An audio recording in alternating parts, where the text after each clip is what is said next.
Hello everyone, welcome back to my YouTube channel. My name is Anna and I've been working as a nurse for 1 year. And I took the NCLEX last year on September and I passed with 86 questions. At that time, maximum questions were like 145 questions, but now I know it's 200 or something.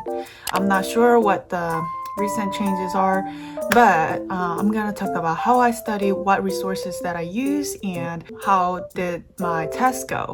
So let's get started. To be honest with you guys, it's been a while since I took the NCLEX exam. It's like about more than 1 year. So I'm gonna try to remember as much as possible. And in this diary, this is from 2020. This diary is gonna help how I studied and then kind of remember how I studied and what resources that I used and what question that I got for NCLEX. First, I'm gonna talk about is what resources that I used. I used Marquee Lecture and UWorld. Obviously, I used Marquee Lecture because in my channel, you'll see all 12 videos with the notes included. It was really helpful. That's why I posted in my channel, and a lot of people saying thank you for that video. It was really helpful. I felt the same. It was really helpful. It's all 12 lecture in total, and one video takes about 1.5 hours in general. I highly recommend to watch all of those, but if you don't have time, at least watch the priority Marquee lecture because it's gonna tell you what not to choose and kind of tell you about like test taking strategy. That was the video that I got most of an idea how NCLEX works. Also the UWorld, I'm not gonna talk about what it is because probably you guys already know and heard a lot of good things about UWorld.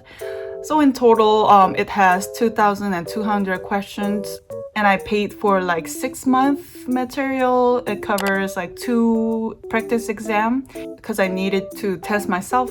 So I paid for 6 months and I took the practice exam a week before I took the NCLEX and 3 days before I took the NCLEX.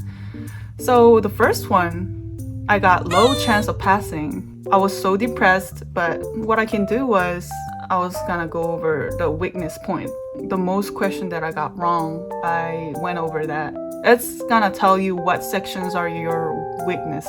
So I focused on that, and before 3 days, I took the practice exam one more time and I got high chance of passing.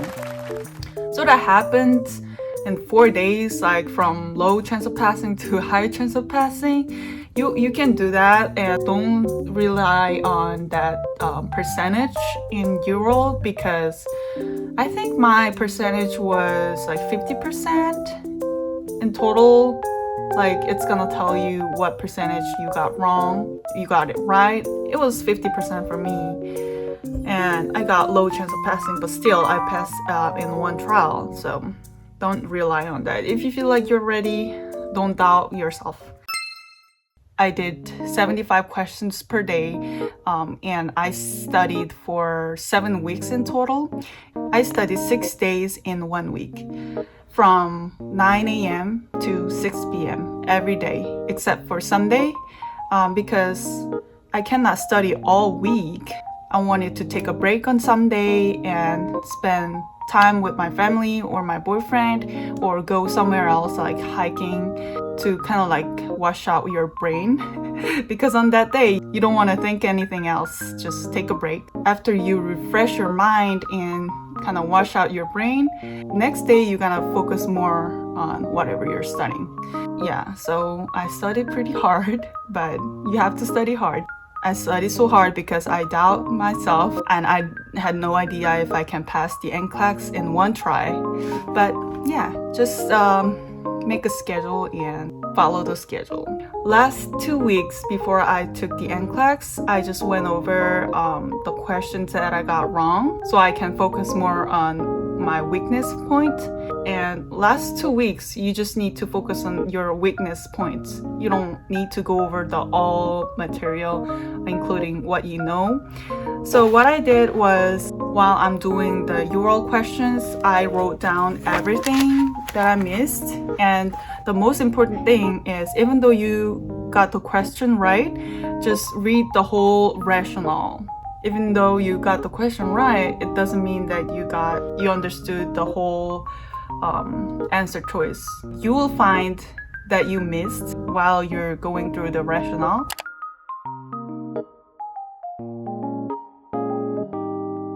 I took notes every single one that I missed and what I don't know.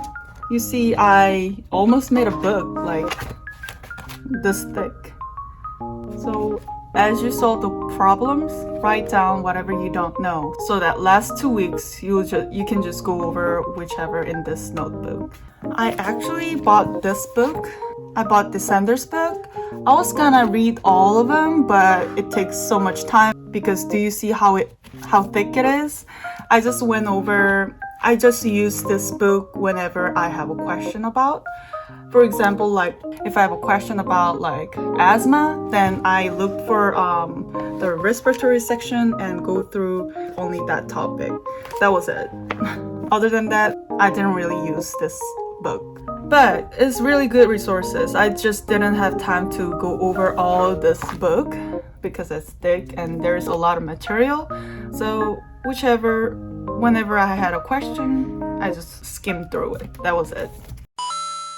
I got 86 questions in total, and I got 1 math output calculation question and 15 to 20 select all that apply, and 3 to 5 medication problems, and 5 priority question, and 7 questions for precautions, like PPE questions, because I felt like, so in NCLEX, if you get one question wrong, they're gonna ask about similar question. So you'll see, like, I kind of get an idea of like, oh, if they're gonna ask the same questions, got that question wrong. So I chose the other answer if I get the same questions. Do you know what I mean? Yeah. And also I got the neurology question, like multiple scoliosis, choose the right symptoms. And for psych questions, you gotta know narcissism and personality disorder. They're gonna ask you what that is and what kind of symptoms related to that disorder. So you gotta know that. I got 1 like picture questions where it's asking like what degree you will give sub-Q heparin, I guess. It was showing like 45 degree or 90 degree you're gonna give it, like with the pictures. So that was easy one. And I got 1 maternal question and 2 pediatric questions. Everybody's gonna get different questions, and it depends. Like one day my friend told me that they got a lot of maternal questions or pediatric questions. So but it's all depends on like what, if you get maternal questions right, then they're not gonna ask maternity again. It all depends. I wanted to share like what kind of question that I got, so that's it. And thank you for watching my video. I hope my video really helped, and I'll see you in the next video. Bye.